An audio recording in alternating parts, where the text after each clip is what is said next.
Hey, everybody. Today, I want to share with you the single best piece of advice that I have to share with SaaS startups. It's a simple framework called customer success, unit economics, then growth.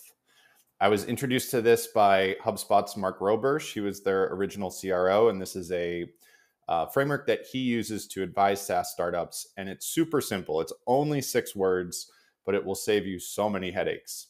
So the idea is really simple. When you start a startup, the first thing that you need to do is figure out how to make your customers successful. Only once you've done that should you focus on unit economics, or in other words, the viability of your business model. Can you acquire customers cost effectively? And then once you've figured that out, that's when you should be investing in growth.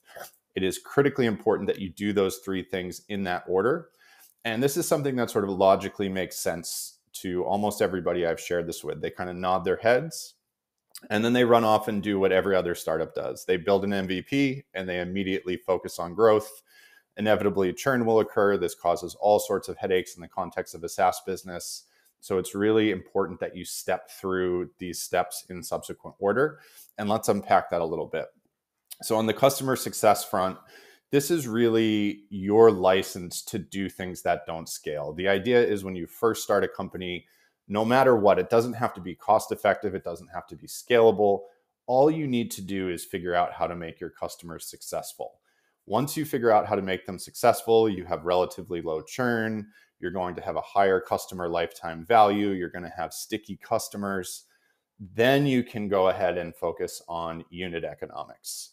So let's say part of your customer success recipe was really hand-holding every customer as they onboard with your product. This is something I did in the early years of Outseta. I would oftentimes actually implement the product for the customer. That certainly wasn't scalable. That wasn't going to be something that we could do and continue to grow long-term. But once we figured out how to make that customer successful, then it's okay. How do we scale this? How do we take something that was this unscalable process and now turn it so that it is scalable? It could be automating something. It could just be reducing the cost of doing something. But the idea is you figured out how to make the customer successful. Now, how do we make that process scalable? Only once you've done that and you can look at your unit economics and say, okay, we can now acquire customers cost effectively. The lifetime value of the customer is significantly higher than the cost to acquire them. The payback period is reasonable. Only once you get to that stage are you actually ready to invest in growth. And if you've figured out a recipe to make your customers successful, you've figured out how to acquire them cost effectively, then you're ready to step on the gas. This is the stage at which you might want to reinvest profits back into growth. You might want to raise funding to go faster. But if you do things in this order, you'll be sure that when you do step on the gas, so to speak, and focus on growth in a bigger way, you're going to be doing it in a way that's healthy, and you're not going to be driving what I call vanity growth. So there's so much talk of vanity metrics. Vanity growth is this idea in an early stage startup that you're acquiring customers very, very quickly.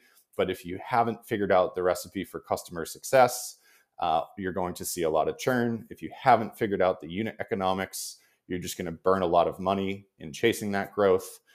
So follow these steps in subsequent order and you'll save yourself so many headaches in the SaaS game.